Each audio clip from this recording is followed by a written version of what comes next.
que fez Jesus dos 12 aos 32 anos de idade que ele desapareceu da Bíblia? Onde ele estava?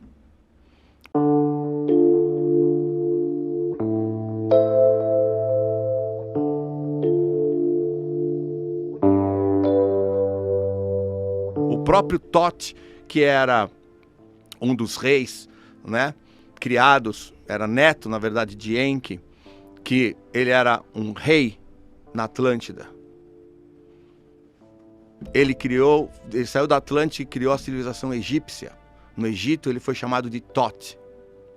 Ele criou a civilização na Grécia. Na Grécia ele já era chamado de Hermes. O nome Hermes Trismegistus, que significa Hermes 3 vezes grande, é porque ele foi 3 vezes grande. Ele foi rei na Atlântida, fundador do Egito e na Grécia.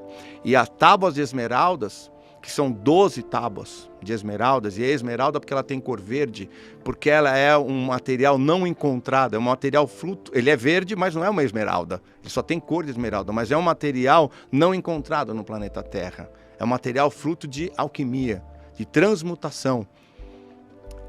A mais famosa é uma tábua, que é aquela que tem as leis herméticas. Só que existem mais 11 tábuas.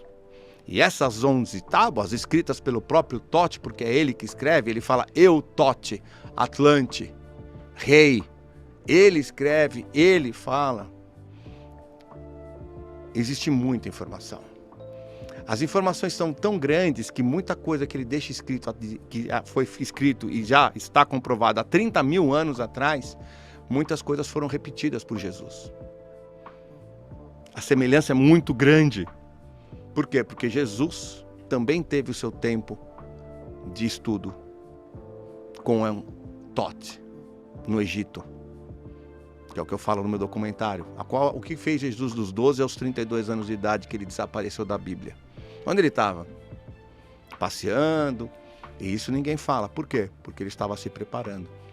Jesus passou também por um processo do despertar da consciência. Ele não nasceu sabendo quem ele era, Jesus. Ele nasceu num corpo humano, com um véu de esquecimento igual a todos. Ele passou por um processo que foi auxiliado por Mãe Maria, pela mãe dele, e ele teve que passar por todo um processo. Então ele viveu no mosteiro budista, ele viveu na Índia, aprendendo com eles, ele viveu no Egito, ele teve os ensinamentos de Tote. Então ele repetia o que ele tinha aprendido.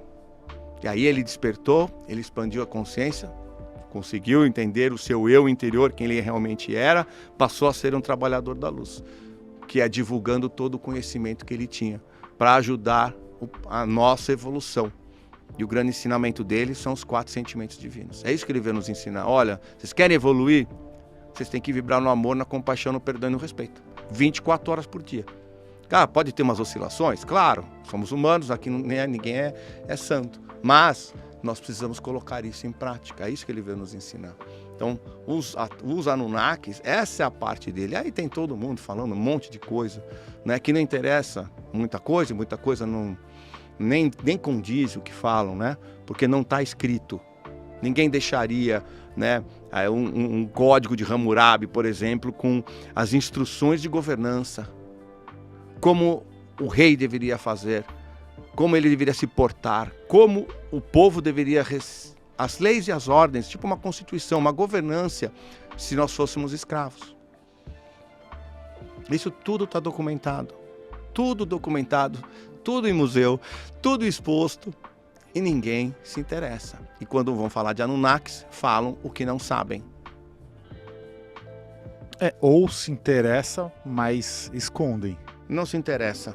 É. Porque senão...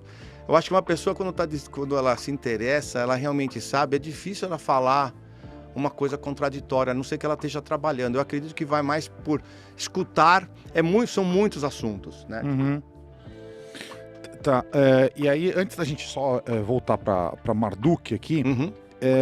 Só para recapitular então. Então nós todos, nós temos essas 12 fitas de DNA. Sim. E 10... 10 estão inativas.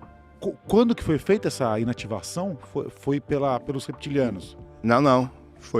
Não foi pelos reptilianos. Pelos reptilianos a gente não tinha nem as 10. Foi por Enlil e Enki, pela hierarquia espiritual, falando, olha, tem que desativar porque eles precisam atingir um nível espiritual, uma frequência mais alta, porque se deixar eles assim, do jeito que tá, que ainda a vibração é muito baixa, vai dar problema. Então, não, pelos reptilianos nós nem existiríamos. Lembrando que, quando nós falamos em reptilianos, nós não podemos generalizar.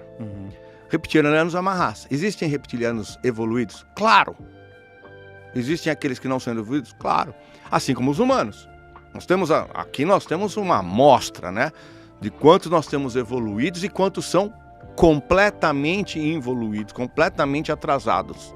Então as pessoas gostam de generalizar, reptiliano é ruim. Não. Se você pegar quais são os deuses, por exemplo, né? No Oriente. Os dragões. Os 7 dragões, os dragões sagrados, né? Na Índia são as serpentes. São seres reptilianos evoluídos espiritualmente, que evoluíram, sim, tem muitos. Assim como tem os humanos que não são 100% bonzinhos, muito pelo contrário, né? Tem uns aí que são perigosos, né? É a mesma coisa. E seria possível a gente especular como seria esse humano com essas 12 fitas ativadas? Jesus, por exemplo, ele chegou próximo disso? De uma ativação de mais fitas de DNA? Eu acho que não como um ser humano, né? Porque ele estava ali no corpo, ele tinha as limitações do corpo, né? Não acho que não, mas eu acho que essas 10 fitas são muito mais ligadas à nossa psique, à nossa intuição, ao nosso poder de raciocínio, ao uso do nosso cérebro, porque nós só usamos 3, 4%. Essas 10 fitas é o que ativariam nós usarmos o nosso cérebro 100%. Né? Porque nada na natureza é criado para não ser usado. Então seria um desperdício você ter um cérebro tão potente como o nosso, com mais ligações que existem até, né, com uma rede de ligações enorme que ninguém consegue, né, copiar. Igual uma galáxia. Para usar 3, 4%. Né? Não existe isso no universo. Qual é o motivo que nós não usamos os 100%? Está ligado diretamente a essas 10 hélices.